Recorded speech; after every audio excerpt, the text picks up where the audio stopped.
Jimson. For today's video ay papakita ko sa inyo ang Penguin Tasmania. So ito siya guys, penguin. Di ba ang laking penguin? Yan, ito yung penguin guys.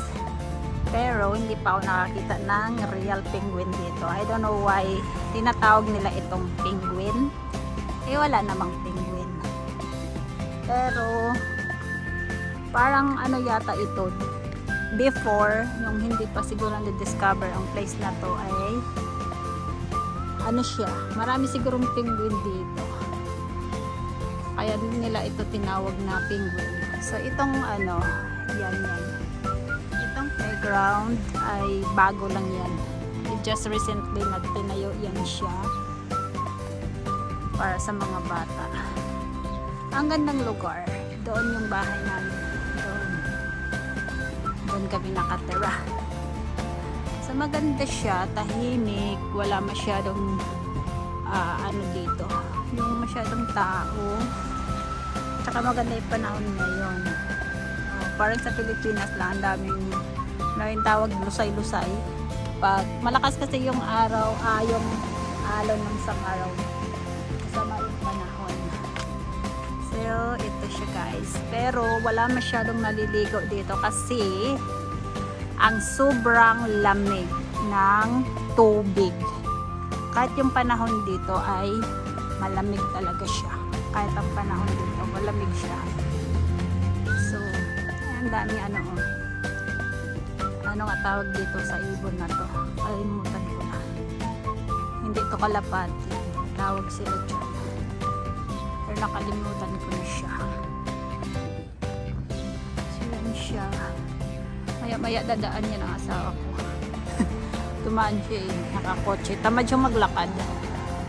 So ito siya. Ito yung ano to, para siyang hindi ko alam. Ano yan, mga pangalan ng mga namatay na ng mga bayani. So dito sila inilagay sa lugar na to. Ito siya. So yun, yan, mga veterans ba? Yan.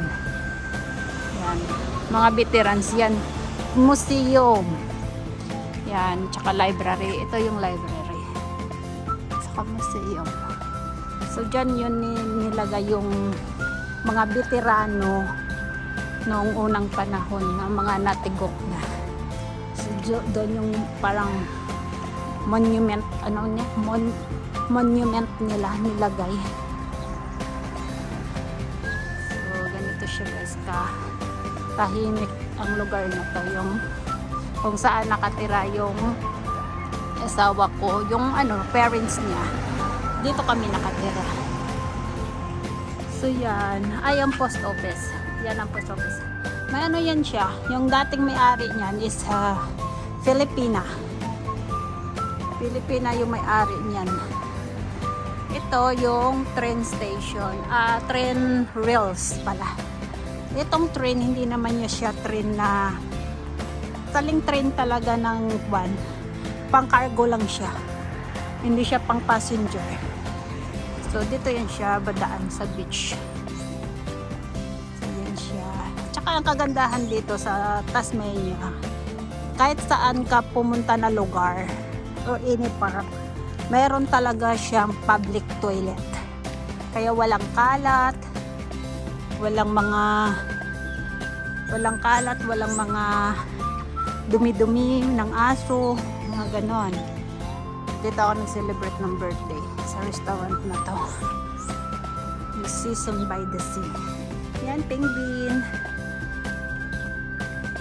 So ito siya guys, ang mga shop dito sa Tasmania. Parang ewan ko kung kumikita sila, no, kasi siya, ang tahimik na lugar, parang wala namang bumibili.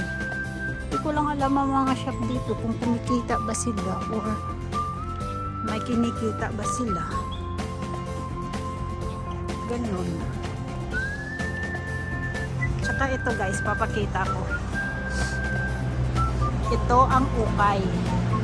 Ukayan to guys, silok. Ang syalan, di ba? O, di mo siya masasabing ukay. Ayun. Yan, ganda niya. Hindi mo siya masasabing ukay kasi ang sosyalan niya sa loob. Yan. Okay lang yan siya, guys. O, diba? Parang gusto ko tong jacket na to, yung white. Yan siya, oh. Ganda niya.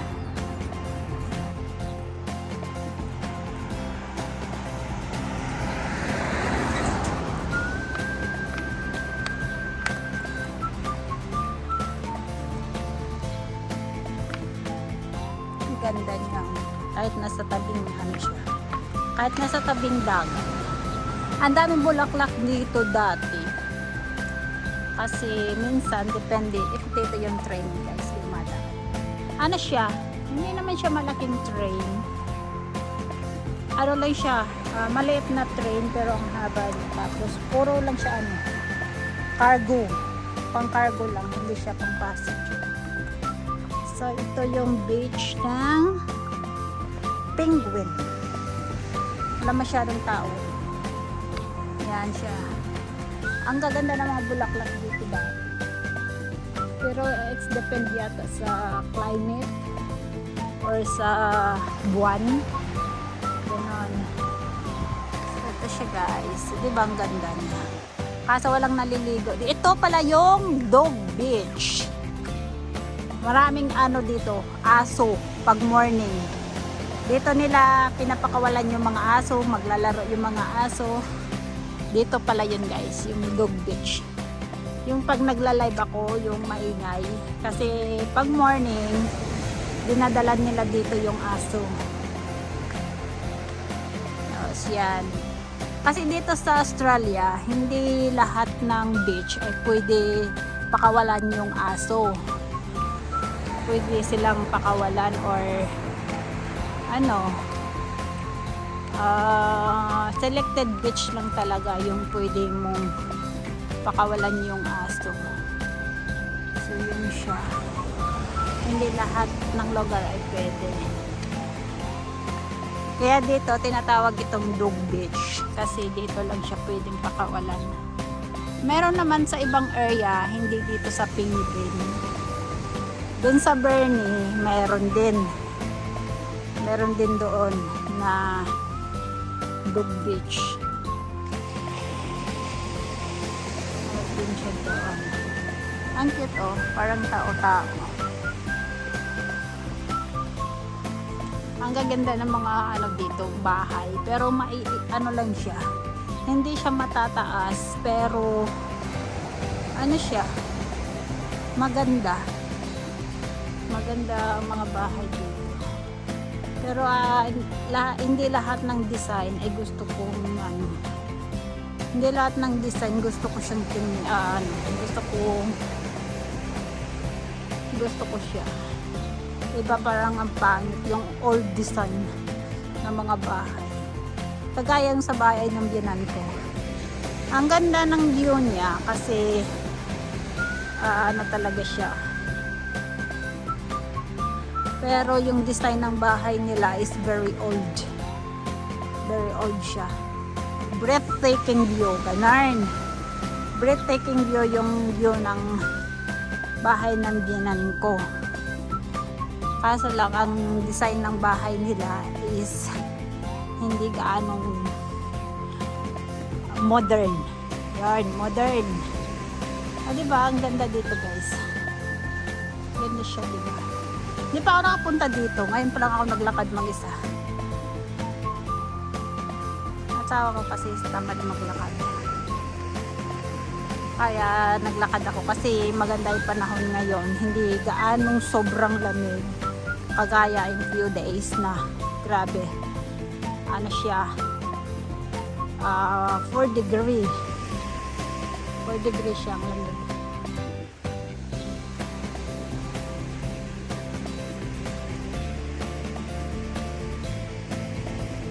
Ayan, kagaya niyan, guys. Public toilet.